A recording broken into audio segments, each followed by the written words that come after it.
Welcome to the Deep Dive, the show where we unearth those crucial nuggets of knowledge, surprising insights, and compelling stories, tailor-made just for you. Hello, everyone. Today, we're asking a particularly captivating question. What does it truly take to shatter expectations and, carve out an unconventional path to success in the glittering, yet often rigid, world of Hollywood? Our subject today is a prime example, a true original, whose journey just defies easy categorization. Indeed.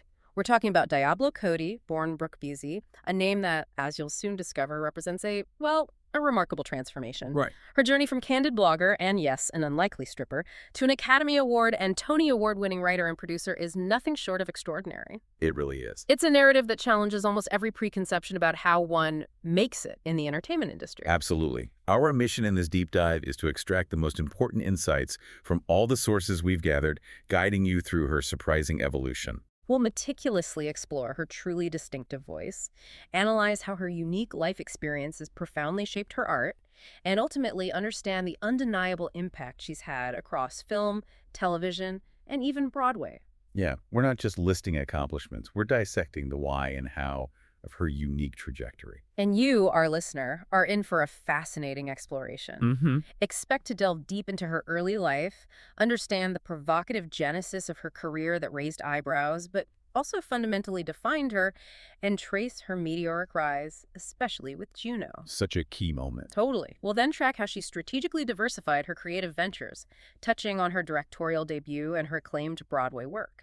Finally, we'll examine how her deeply personal beliefs and experiences intricately intersect with her public art. Get ready for some surprising facts and a profound understanding of what makes her such a compelling and enduring figure in contemporary storytelling. It's going to be good. Okay, let's unpack this incredible story, starting right at the very beginning, long before the bright lights of Hollywood.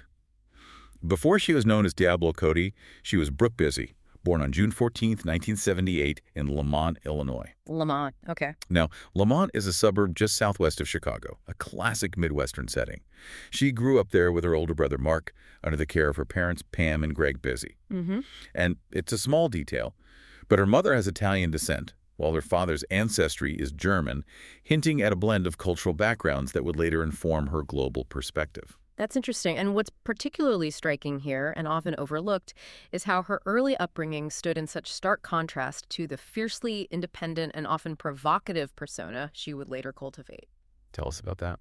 Well, she was raised Apostolic Christian, a conservative Protestant denomination, and attended Roman Catholic schools, Saints Cyril and Methodius School, and Vineyard Academy, both situated in those same Chicago suburbs. Wow, okay, so very religious, structured background. Exactly. This structured religious background, where she went by her birth name, Brooke, is more than just a biographical detail. It's a foundational layer.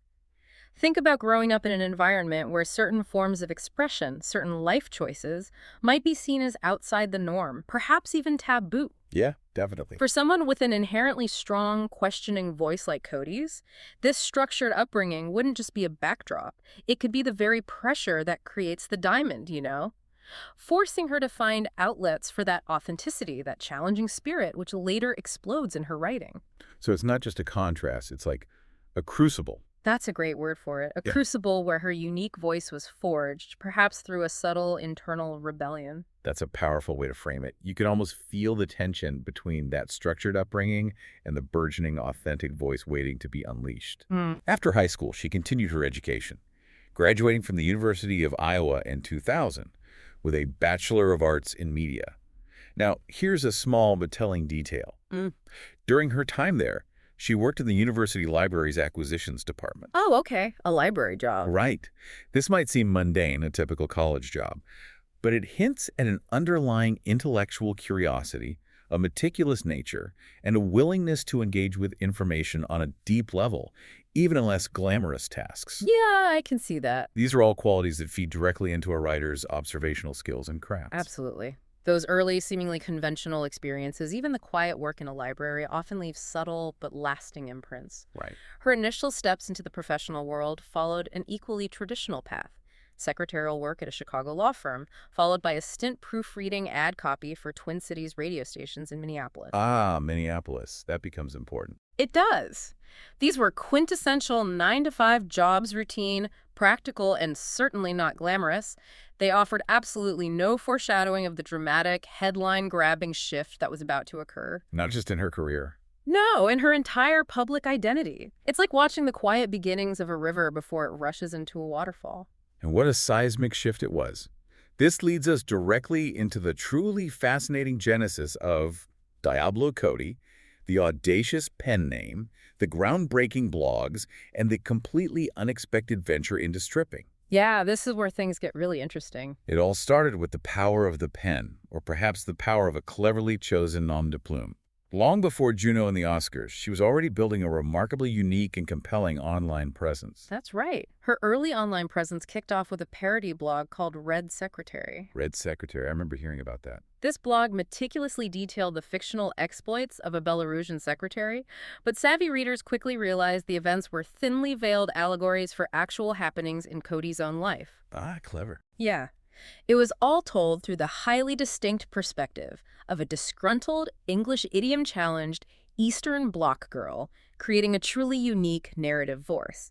This early foray into online writing was absolutely crucial. It provided her a playground to experiment, Right. allowing her to hone that distinctive tone, laden with sarcastic wit and sharp observation, which would become her undeniable trademark. So she was finding her voice online. Totally.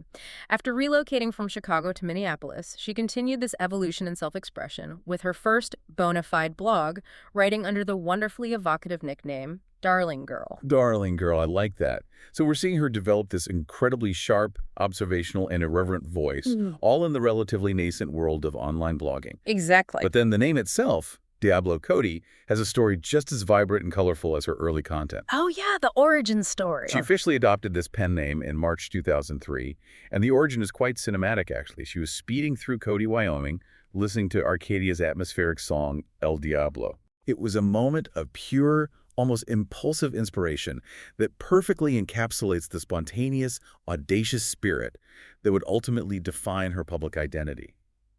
It was like she found her alter ego on the open road. It's more than just a name. It's a pivotal moment, truly marking the birth of a carefully crafted yet authentically rebellious persona. Right. It signals a shift. And that spirit soon translated into an even bolder and, for many, shocking life choice, the leap into stripping. Yeah, this is the part people often focus on. And it wasn't a long-planned career pivot or a desperate move. It literally started on a whim. She spontaneously signed up for amateur night at the Skyway Lounge in Minneapolis. Just like that.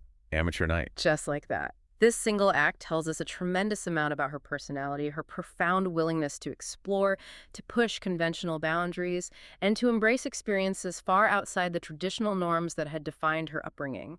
It speaks to an unyielding curiosity and a need for unfiltered experience. And here's where it gets really interesting, because this wasn't just a one-off experiment.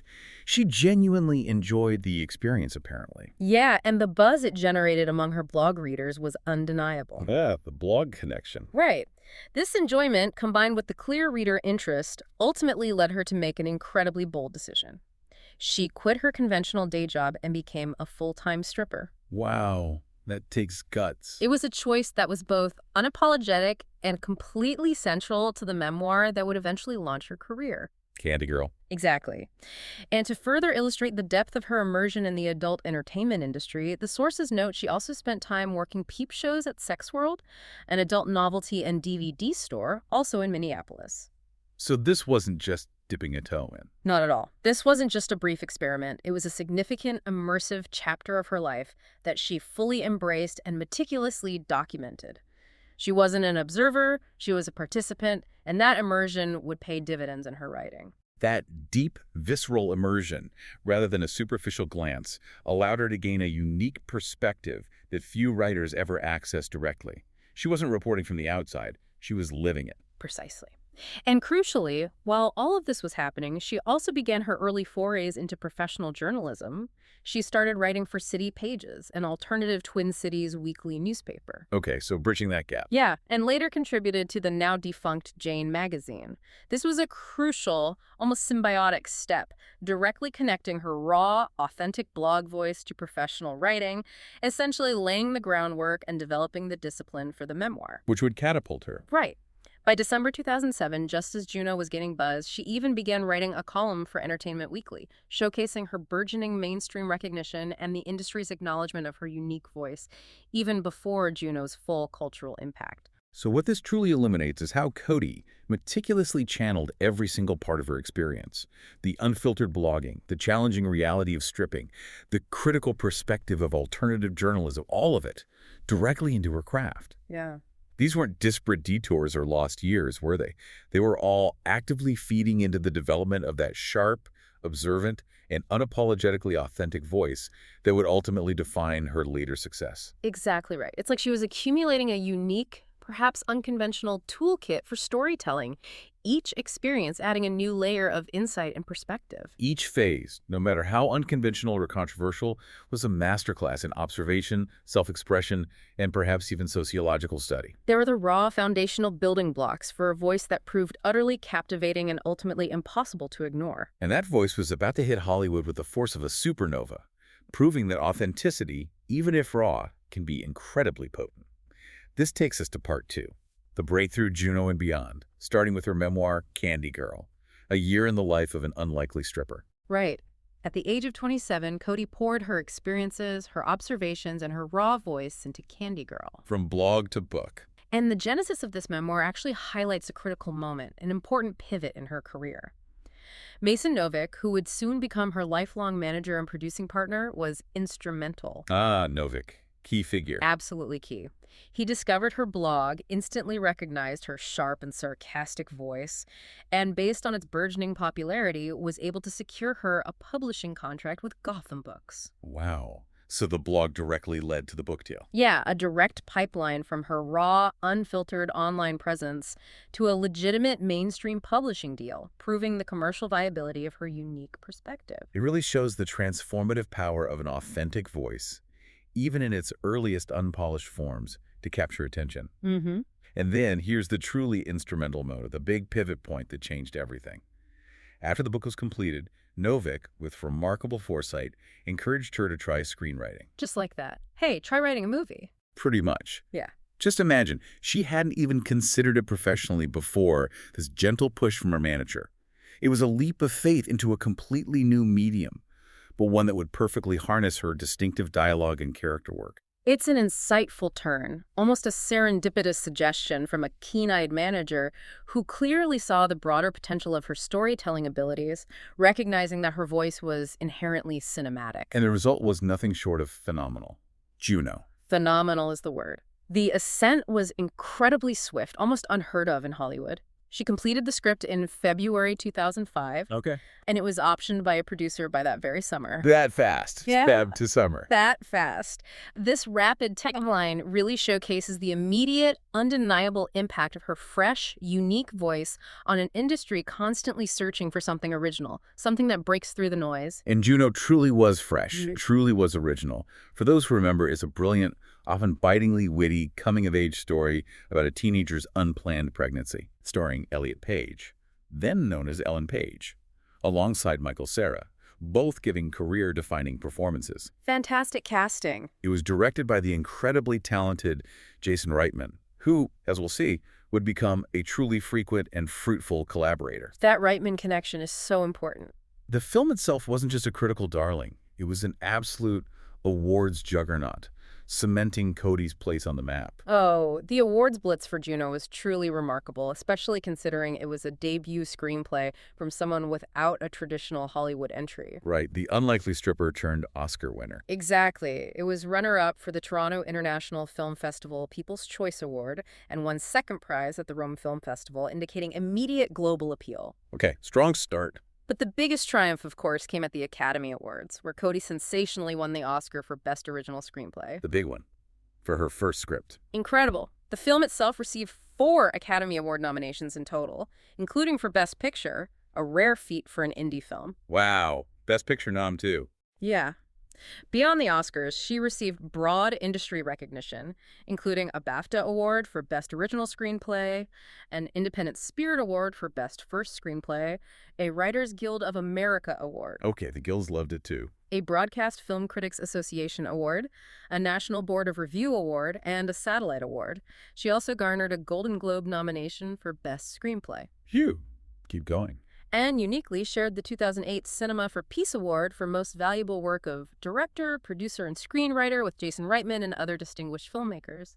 This deluge of accolades underscores the profound resonance of her debut. Wow, that's an absolutely serious haul of accolades for a debut film. Yeah. Especially from someone who, just a few years prior, was working peep shows and writing blogs. It truly speaks volumes about the raw talent and genuinely unique perspective she brought to the table. It really does. This raises a critical question. How does such a distinctive, fresh voice break through so effectively and so swiftly in a notoriously challenging and often formulaic industry like Hollywood? It felt like she burst onto the scene fully formed, with a language entirely her own. It often comes down to a perfect storm of authenticity, impeccable timing, and undeniable talent. Her voice in Juno was genuinely unlike anything else circulating at the time. It was hyper-realistic, yet stylized, witty, deeply sincere, a little punk rock, and profoundly empathetic. That's a great description. She dared to make a teen pregnancy story that was neither preachy nor dismissive, offering agency and complexity to its young protagonist. Which is so needed. Absolutely. The dialogue in particular was praised for its rapid-fire cadence and idiosyncratic vocabulary, creating a unique sound that critics and audiences alike found captivating. The industry, it seems, was not just ready for it, but actively craving it. Timing is everything. And Juno's script circulated widely and was read by many in Hollywood even before the film's release, creating instant and undeniable demand for her talent almost overnight. That's the dream, isn't it? To have your first major work open so many doors so rapidly. Completely. She wasted absolutely no time in seizing that incredible momentum and exploring new opportunities across a variety of different mediums. One significant venture was the creation of the television series United States of Tara. Yes, Tara. In July 2007, Showtime announced a pilot for this DreamWorks series. It was actually based on an intriguing idea by none other than Steven Spielberg himself. Spielberg. Wow. And it starred the phenomenal Toni Collette as a mother with dissociative identity disorder, navigating the complexities of multiple personalities. Such a great premise, and Collette was just brilliant. The series premiered in January 2009, demonstrating Cody's remarkable ability to translate her distinctive voice and storytelling style to the episodic television medium and into a genre that blended comedy, drama, and complex psychology. It's truly impressive how quickly and successfully she diversified her creative canvas. Her film projects also showed a rapid and bold genre expansion immediately after Juno. Right, she didn't just do Juno-esque stuff. No way. She sold a script titled Girly Style to Universal Studios, indicating an interest in more mainstream comedy, and perhaps even more notably, a horror script, Jennifer's Body, to Fox Atomic. Jennifer's Body. Now that film has had a journey. It really has. Released in September 2009, starring Megan Fox and Amanda Seyfried. Now, this film is a fascinating case study in itself. Initially met with a lukewarm critical and commercial reception. Yeah, I remember that. It has since been widely reevaluated as a prescient, biting piece of feminist horror, earning a significant cult following. It really found its audience later, didn't it? Totally. What was she exploring there beyond the surface-level scares? It truly dove into themes of female friendship, envy, body image, and predatory behavior, but with that signature Cody wit and a very specific stylized language that resonated with a later audience. So it proves she wasn't just a one-hit wonder with teen pregnancy stories. Not at all. It showed she could infuse genre films with sharp social commentary and a distinct voice. She also undertook script revisions for Stephen Anton's musical film Burlesque. Okay, musicals too. Showcasing her flexibility. And in a wonderfully meta Hollywood moment, she even made a small cameo appearance as herself in a 2008 episode of the iconic television series 90210, appearing alongside Tori Spelling. Huh. A cameo in 90210. That's peak 2000s Hollywood right there. Pretty much sums it up. Looking further ahead, in 2009, she also signed on to script and produce a film adaptation of the beloved Sweet Valley High young adult book series. Oh, wow. Sweet Valley High. This project shows an interesting willingness, and indeed an ability, to work with established intellectual property, alongside her entirely original stories. It's not just about her unique voice, but her profound adaptability as a storyteller. That's a great point. She's not content to stay in one lane. She seeks to master many. Absolutely. It speaks to a writer who understands how to apply her distinctive perspective and her ear for dialogue to vastly different narrative frameworks, whether it's an original, deeply personal concept or a well-known, established property. She's not a one-trick pony. Far from it. A genuine craftswoman capable of shaping stories across diverse forms and genres. Which gracefully brings us to part 3, career expansion and critical reflection, covering the period from 2011 to the present. She continued to diversify her portfolio, stepping into directing, expanding her television work, and fostering important, lasting collaborations. Indeed. In 2011, she was brought in to revise Fede Alvarez's script for the remake of Sam Raimi's iconic 1980s horror film, The Evil Dead. More horror. Consistent interest there. Yeah, this continued engagement with genre work, especially horror, further solidifies her versatility. She also boldly ventured into a different kind of media as a host. In October 2011, she began hosting Red Band Trailer, an online celebrity interview program on Elle Studio. Oh yeah, I remember that. On YouTube first. Right, it originally launched on YouTube in the summer of 2010. This project clearly highlights her media savvy and the undeniable fact that her engaging personality extends far beyond just her written word. Yeah, she's got charisma. She's a performer in her own right, with a natural charisma that translated well to interviews. That's a great example of her embracing new platforms and showcasing that on-screen presence. Her film career continued with significant success during this period, notably with the 2011 comedy drama Young Adult. Another great one, reuniting with Reitman and Theron. Exactly. She not only wrote but also produced this critically acclaimed film, which garnered her nominations from prestigious associations like the Broadcast Film Critics Association and the Writers Guild of America, underscoring her continued excellence. Still getting those nominations. Yep. She also shared the Chairman's Vanguard Award at the Palm Springs International Film Festival with her frequent collaborators, director Jason Reitman and star Charlize Theron, along with Patton Oswalt, solidifying those incredibly fruitful creative partnerships we mentioned earlier. That team really clicked. This wasn't just a project. It was a reunion of a winning team, diving into darker, more complex character studies. And those collaborations, as you point out, extended beyond just one or two films.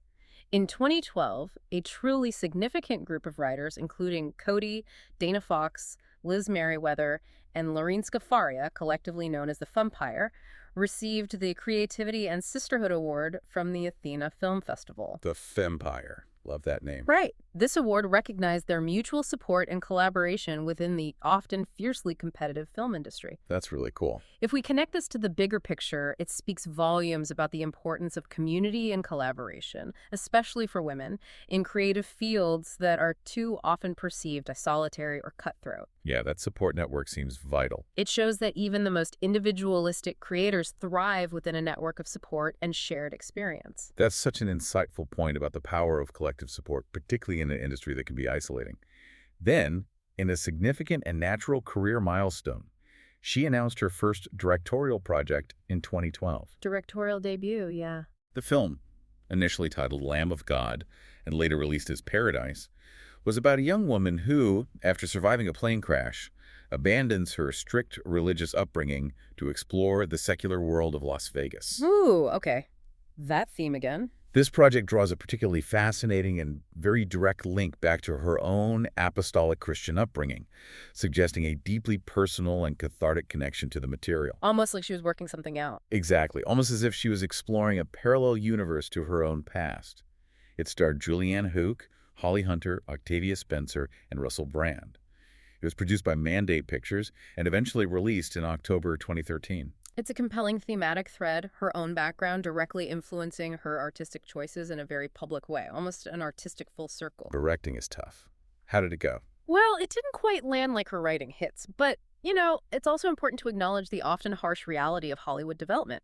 Like many prolific writers, even those as successful as Cody, she has had numerous projects that didn't materialize or got stuck in what's known as development hell. Development hell. The screenwriter's nightmare. Exactly. For those unfamiliar, that's the industry term for projects that languish for years, sometimes decades, in various stages of pre-production, endlessly rewritten, recast, or searching for funding, often never seeing the light of day. It's brutal. It's a brutal reality even for the most successful writers, and Cody's experiences are no exception.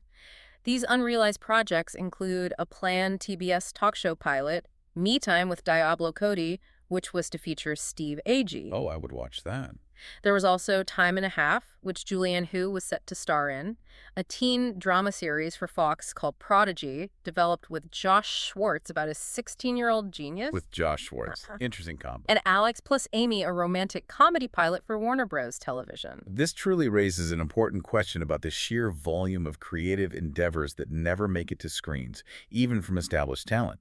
For every hit, there are often dozens of unrealized projects. It's just the nature of the business. It's a testament not just to the sheer volume of work and ideas that even successful writers put out there, but also to the unpredictable and often challenging nature of the industry itself. Absolutely. Beyond her creative projects, she also consciously stepped into an advocacy role, becoming a spokesperson for Barnard College's Athena Film Festival. Right, aligning with female empowerment. This further aligns her public persona with themes of female empowerment in film, underscoring her commitment to not just telling stories, but shaping the environment in which those stories are told. It adds another crucial dimension to her public presence, demonstrating a tangible commitment to the broader impact of storytelling, especially through a distinctly female lens. Moving into her more recent high-profile ventures, we see her grappling with some of the biggest intellectual properties. In 2015, Cody was hired to write a new screenplay for the much-anticipated Barbie movie. The Barbie movie, before the Gerwig version, obviously. All right, this was an earlier attempt, with Amy Schumer eyed for the lead. However, she eventually made the difficult decision to leave the project in 2018, candidly citing struggles to produce a draft she was truly proud of. Oh, interesting. This offers valuable insight into the profound challenges of creative adaptation, especially with a globally recognized brand like Barbie, and the difficulty of finding the right creative fit, even for a writer as acclaimed and versatile as she is. Yeah, not every project, no matter how high profile, is a perfect match for every artist's voice. And that's a crucial lesson in any creative field. Knowing when a project isn't aligning with your vision, even if it carries immense prestige or financial incentive. For sure. But her output remained incredibly consistent and high quality. She wrote and produced the 2015 musical comedy Ricki and the Flash, which starred the legendary Meryl Streep, and was directed by the late, great Jonathan Demme, marking his last feature film. Wow, Demme's last film, that's significant. And in 2018, she gloriously reunited with Charlize Theron and director Jason Reitman for the thought-provoking comedy drama Tully, which she also wrote and produced. Tully, another powerful one. This film delved deep into the often unseen struggles of motherhood, further cementing that incredibly successful and critically lauded creative partnership. It's clear that those relationships with Reitman and Theron have been incredibly fruitful, yielding some of her most acclaimed work. Definitely a magic combination there. But her versatility truly hit another remarkable peak with her Broadway debut. She wrote the book, or the script, for the musical Jagged Little Pill, based on Alanis Morissette's iconic angst-ridden album. Jagged Little Pill on Broadway. Amazing idea. The musical premiered in November 2019 and was a huge critical and commercial success, earning her the prestigious Tony Award for Best Book of a Musical in 2020. A Tony Award, Oscar and a Tony. That's rarefied air. This accomplishment unequivocally showcases her profound ability to master vastly different storytelling mediums, seamlessly transitioning from screenplays for film and television to the unique demands of the live stage. Winning a Tony for a Broadway musical is not just another award. It's a significant marker of her incredible range, adaptability, and the sheer strength of her narrative voice across various platforms. Absolutely. And yet, even with this kind of success, she continued to face the complexities inherent in high-profile biographical projects. In August 2020, she began working with the legendary Madonna on a screenplay of the singer's extraordinary life. The Madonna biopic? That was huge news. Huge news. However, she ultimately stepped away from the project in May 2022 after turning in a final draft, and the project itself was later scrapped in January 2023. Oh, it got scrapped entirely. Yeah. This illustrates how even with iconic subjects and immense talent involved, biographical projects can be notoriously intricate, fraught with creative differences, and often, unfortunately, fall apart before reaching the screen. Absolutely. It's a notoriously tough genre to crack, even for the most seasoned writers. It's a shame that one didn't happen. It is. But her continuous output and distinct vision remain impressive. Her original screenplay for Lisa Frankenstein, produced alongside her longtime manager Mason Novick, served as Zelda Williams' directorial debut. Zelda Williams directing. Cool. Released in February 2024, it received mixed reviews, which is common in genre filmmaking, but it quickly developed a small cult following. Ah, the cult following again, like Jennifer's body. Exactly. This highlights her ongoing presence in the industry, her consistent output of original material, and her knack for creating content that, even if not universally lauded, finds its dedicated audience and carves out its own unique niche appeal. It speaks to the power of a truly unique artistic voice. That cult following, in particular, indicates a distinct vision that resonates deeply with a specific segment of the audience, which, in many ways, is a significant success in itself. Totally agree. Now, beyond her impressive professional endeavors, Diablo Cody's personal life offers additional insights into the person behind the often outspoken pen name. Right, the person behind the persona. She married Dan Murillo in 2009, and they have 3 sons, born in 2010, 2012, and 2015, bringing a sense of grounding and family life to her busy career. 3 boys, wow. She was previously married to John Hunt from 2004 to 2007. Interestingly, Dan Murillo also worked on Chelsea Lately, a show on which Cody frequently appeared as a roundtable guest, Oh, that's a fun connection. connecting her personal and public spheres in a very integrated way. That's neat. Shows how interwoven her personal and professional worlds often become. It also seems that collaboration isn't just limited to professional projects for her. Her close friendship with fellow screenwriters Dana Fox and Lorene Scafaria is particularly notable. Part of the Fempire. Exactly. They have a known practice of writing their screenplays together, offering each other candid advice, critical feedback, and unwavering support. That's awesome. Like a writing group, but, super successful. This truly highlights the collaborative spirit that can exist even in individual creative pursuits, demonstrating that even solo writers often benefit immensely from a strong, trusted creative network. It's a testament to the idea that art, while often solitary in creation, thrives in community. It absolutely underscores the idea that creation isn't always a solitary act, and peer support can be invaluable, especially for navigating the complexities of Hollywood. Couldn't agree more. This leads us to a crucial point of critical reflection regarding her work, particularly Juno, and her public stance on sensitive issues. Okay, this is important. In light of Georgia's 2019 anti-abortion law, Cody made a powerful and very public statement saying that she would not have written Juno in today's reality. Wow. Why did she say that? This was due to how critics and segments of the public had increasingly perceived it as an anti-abortion film, despite her original intentions. Ah, the interpretation shifted. Exactly. It's important to understand that our role here is to impartially convey Cody's statement and the critic's perception as presented in the source, clarifying that we are not endorsing any political viewpoint, but simply relaying the content of the source material and its profound implications for an artist's work. That's a very important distinction to make, especially when discussing such a politically charged topic. We're reporting on her reflection and the reception. Precisely. This raises a profoundly important question for any artist. How does one navigate the evolving interpretation of their work in a changing social and political landscape? Juno was released in 2007, a very different era, and by 2019, the conversation around abortion rights had become even more polarized, causing Cody herself to reflect on how her art might be co-opted, misinterpreted, or simply viewed through a drastically different lens than she originally intended. It speaks to the loss of authorial control once a piece of art is released into the public sphere. Yeah, it really does. It profoundly highlights the dynamic and often unpredictable relationship between art, audience, and societal context. An artist's intent can diverge significantly from public interpretation, especially over time, and this divergence can force creators to reevaluate their own past work in light of new realities. Fascinating and kind of sobering for creators. Yeah. Finally, to paint a more complete and relatable picture of her distinct personality, it's worth noting some charming personal quirks. Diablo Cody is a lifelong roller coaster enthusiast. Like fits. A detail that speaks volumes about her adventurous spirit, and she even has a tattoo of the iconic Giant Dipper roller coaster at San Diego's Belmont Park on her right arm. The roller coaster tattoo. That's perfect. It's a small detail, but it speaks volumes about her playful adventurousness and her willingness to embrace the thrill of the ride, both literally and figuratively, throughout her life and career. That's a fantastic touch, a vivid hint of the individual behind the fiercely intelligent and often provocative public persona. So what an incredible deep dive this has been into the multifaceted world of Diablo Cody. It really has covered a lot of ground. We've traced her extraordinary journey from a unique personal background in the Illinois suburbs, through her candid blogging and challenging, unlikely stripper years in Minneapolis, all the way to becoming a celebrated multi-award-winning creative force across film, television, and Broadway. It's a testament to a life lived on her own terms. We've truly seen how her unwavering authenticity, her genuinely distinct voice, and her courageous willingness to explore unconventional and often uncomfortable topics have been consistent themes throughout her entire career. Absolutely.